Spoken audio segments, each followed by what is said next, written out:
अंतर्राष्ट्रीय स्वास्थ्य संगठनों के अंदर हमारा अगला टॉपिक है खाद्य एवं कृषि संगठन। जैसे इसके नाम से स्पष्ट है, ये ऑर्गेनाइजेशन की स्थापना क्यों की गई थी, ताकि विश्व में सभी को अच्छे से खाना मिल सके और जो कृषक लोग हैं उनको कृषि कार्य में ज़्यादा से ज़्यादा सहायता मिले, अच्छी तकनीकी से कृषि कर सकें।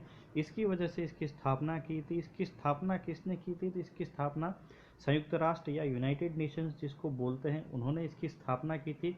इसकी स्थापना 16 अक्टूबर 1945, 16 अक्टूबर 1945 को इसकी स्थापना की गई थी और इसका मुख्यालय बनाया गया था रोम के अंदर। रोम एक शहर है जो इटली नामक देश में है।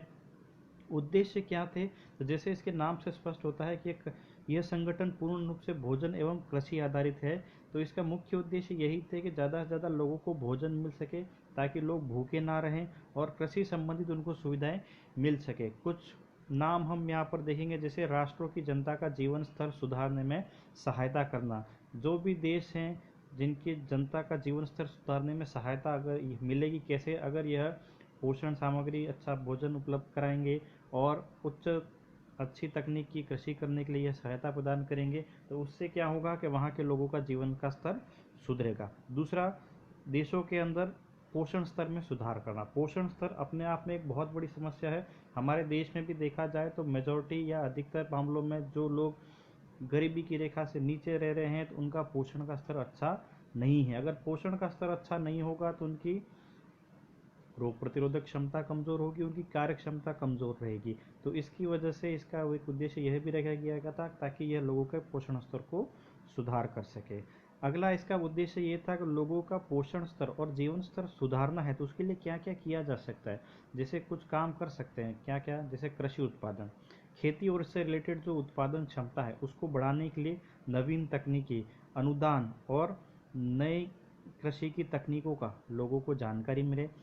कृषि उत्पादन, मछली उत्पादन की क्षमता में वृद्धि करना, ताकि जितना ज़्यादा उत्पादन होगा तो लोगों की आवश्यकता भी पूर्ति होगी, प्लस कृषि जो है, किसान है, उसको उसकी मूल्य भी मिलेगा, तो उसका जीवन स्तर सुधरेगा। अगला था इसका ग्रामीण लोगों की स्थिति में सुधार करना व उन्हें उत्पादन कार्य के अवसर प्रदान करना। ये एक बहुत ही बड़ा अपने आप में उद्देश्य है, क्योंकि गांव में अधिकतर जो किसान रहते हैं उनको पर्याप्त अवसर नहीं मिल पाते, नई खेती की तकनीकों के उनको मौके नहीं मिल पाते, जिस वजह से वो खेती तो करते हैं लेकिन पर्याप्त मात्रा में उनको उसकी कीमत नहीं मिल पा रही। तो इसका एक उद्देश्य था कि ज़्यादा से ज़्यादा उत्पादन कार्य में अवसर मिले, नवीन तकनीकी का उपयोग करने मिले, ताकि ग्रामीण क्षेत्र में जो लोग रह रहे हैं उनकी स्थिति में सुधार किया जा सके। अगला उद्देश्य इसका था कि जनसंख्या वृद्धि के हिसाब से खाद्य पदार्थों का उत्पादन बढ़ाना। जैसे जैसे जनसंख्या बढ़ रही है, पब्लिक बढ़ रही है, उसी हिसाब से ज़्यादा खाद्य पदार्थों का उत्पादन किया जाए, ताकि लोगों को पर्याप्त मात्रा में भोजन मिले।